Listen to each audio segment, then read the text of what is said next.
हम last time सीख रहे थे कि जो पहला कैरेक्टर है वो एक्शन रिसीव नहीं कर रहा, उसके ऊपर एक्शन हो रहा है और किस तरह से सेंटेंस बनता है। तो लास्ट टाइम हमने व्हील के बारे में सेंटेंस सीखा था।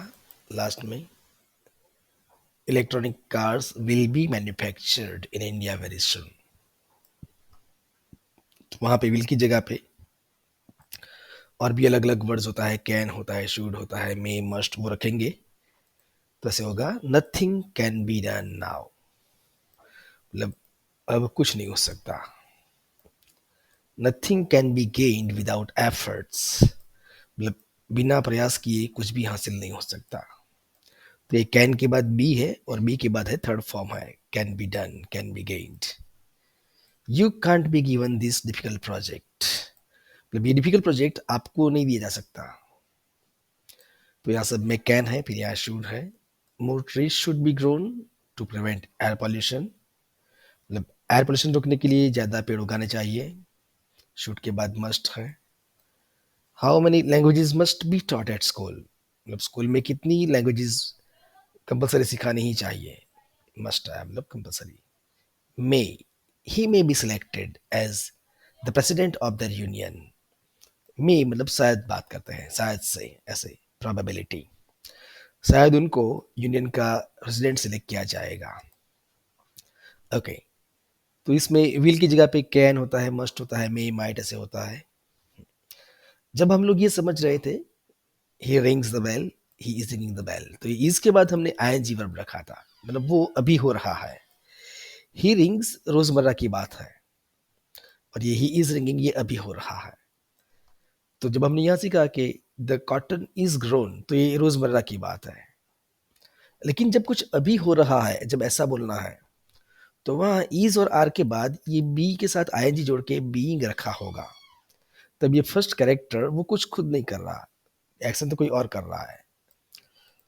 Sentence number 14, listen my favourite song is being played, मतलब सुनो मेरा फेवरेट गाना बज रहा है, मतलब गाना तो कोई और बजा रहा है या कोई म्यूजिक सिस्टम में बज रहा है और कोई बजा रहा है। On account of teachers day the school is being decorated, मतलब टीचर्स डे के चलते स्कूल को सजाया जा रहा है। तो यहाँ पर इज है तो अभी प्रेजेंट की बात हो रही है, वॉज रखेंगे तो पास्ट की बात हो जाएगी। The dinner was being cooked when the guest came, जब गेस्ट आए तब खाना हो रहा था, खाना पक रहा था। That was being discussed when you came, जब आप आए तब उस बात की चर्चा हो रही थी। The question papers were being distributed when the bell rang, जब घंटी बजी तब पेपर बंट रहे थे। ओके, हमने ये सीखा था हैव या हैज के बाद जब ये थर्ड वर्ब रखते हैं तो ये सा परफेक्ट हो चुका है। यहाँ पर ये रखा है ही हैज रंग द बेल, मतलब उसने घंटी बजा दी है। और यहाँ पे वर्ब 3 है रंग हैज के बाद। लेकिन यहाँ पर जब ऐसी बात होगी कि फर्स्ट कैरेक्टर उसके ऊपर एक्शन हो रहा है, तो ये हैज के या हैव के बाद B double E N been आएगा और फिर थर्ड वर्ब आएगा।